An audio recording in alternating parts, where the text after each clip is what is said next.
a rash of murders in the east slums of London. Our first victim is Mary Nichols. We have graphic images forthcoming.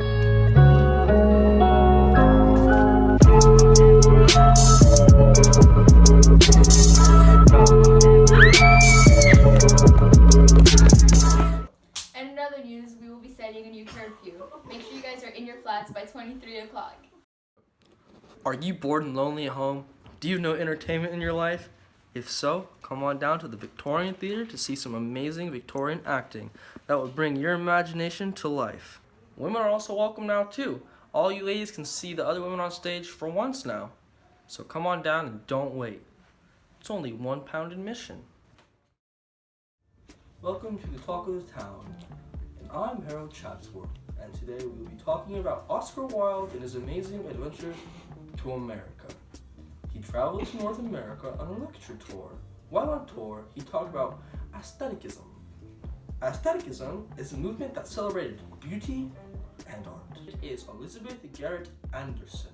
Anderson is breaking society's rules by becoming the first woman to be dean of a medical school. And that is all we have time for today, folks. My name is Harold Chatsworth, and I will see you next week. Do you want the latest in fashion? Come down to Sally's Shirts. Get yourself a nice new skirt. Our prices are low. So come on down and buy your wife a skirt, or women, come on down and get yourself a nice skirt because they look great. Hello, my name is Melanie Goddins, and today we will be making a mirepoix stew.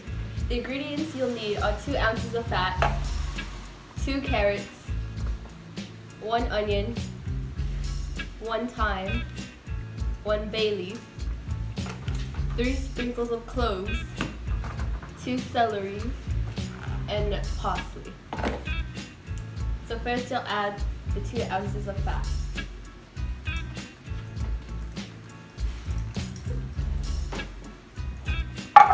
Next, you'll add your 2 carrots, and then your onion, your thyme, your bay leaf, and 3 sprinkles of cloves, your celery, and then your parsley.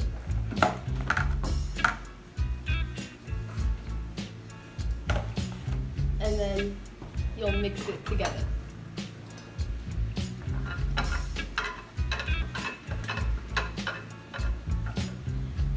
Now what you'll do is you'll let it boil on the stove for 15 minutes, and that's your stew.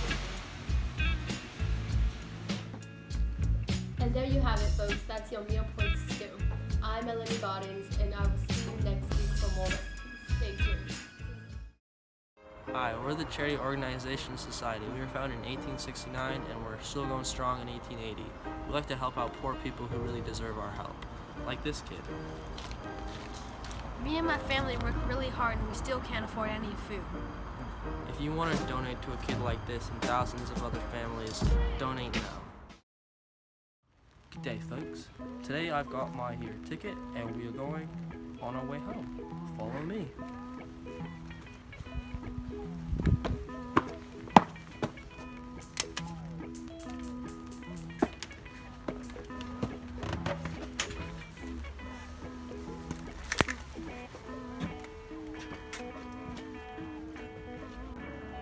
This here steam locomotive train is my main source of transportation for the shortest and longest of distances.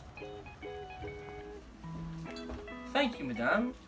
See, I even got my own gourmet meal on this here train. Yum. Good afternoon! I'm here with Elizabeth Barrett Browning, and today we will discuss her newest poem, How Do I Love Thee? So, Mrs. Browning, who is this poem for?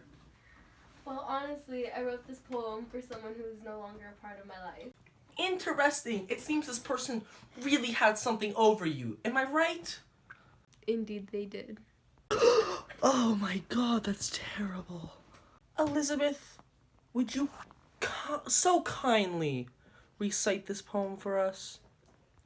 How do I love thee? Let me count the ways. I love thee to the depth and breadth and height my soul can reach, when feeling out of sight.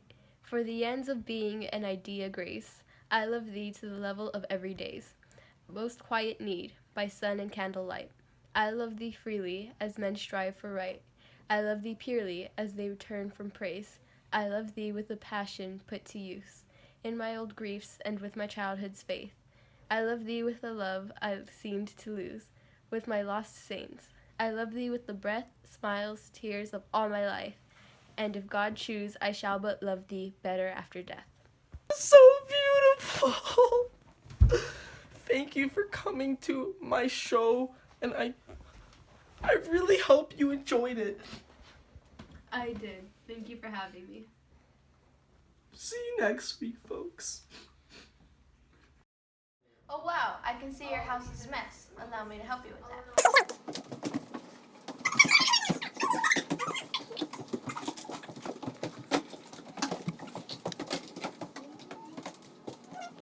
There you go, and for only a few pounds you'll be getting the best maids around, so come on now and make the call. Hello, my name is Gerald Pennyworth, and today we will be talking about the lovely book, Huckleberry Finn. Huckleberry Finn was first published in 1884 by Mark Twain. It was about a young boy named Huck who traveled from place to place on a river with his friend Jim, who he met along the way. I honestly really enjoyed this book. I believed it was one of the world's greatest works of literature, and I enjoyed every minute of it. My favorite bit of the book was when Jim and Huck first met and worked together so they could get far, far away from their troubles. All in all, I would have to say that I'd give this book 5 stars. Because, you know, compared to Tom Sawyer, the prequel to this was top class stuff. I highly recommend this book to anyone who has not read it yet, because it's just a lovely book and you should go get yourself a copy today. This is Gerald Pennyworth, and I will see you next week. Come on down and get the latest in wedding fashion at the Wedding Emporium. Look how beautiful this dress is, and for only $20? Man, that is just a steal. So please, don't wait, and come on down here now. You don't want to miss out on all these beautiful dresses and suits. Come on down to the Wedding Emporium now. Hello, this is your news anchor Charlie Kingswell, and we have some very important news for you ladies. So the 1870 Married Women's Property Act had been widely criticized for failing to provide sufficient safeguards for married women. A further act provided something approaching equality for women, since it allowed women to acquire and retain any property deemed separate from that or their husbands. They also received the same legal protection as husbands if they needed to defend their right to property. So basically, ladies, you can own property now, and that is amazing, because now you don't need a man to sign off. This is a huge improvement from women, because looking at the old Reform Act of 1870, you know, it didn't really provide for what you needed to own your own property. But now, women of all types are getting property, and they're getting it now, because they can just go up, sign some paper, and they're good. So now, the Married Women's Property Act of 1882 is now allowing you women to own property, but it's inherited and you have to be married. And this wouldn't be happening if it wasn't for the great progress that the Women's Act of 1870 provided for you. Some men are mad about this though, because they don't believe a woman should own her own property. But you know, we don't know, because this is just happening. This is groundbreaking. This has never been done before. Personally, I believe this is great, because with this, I believe women will now be able to progress forwards and upwards to do better and greater things, because slowly we can see women are getting the rights they deserve.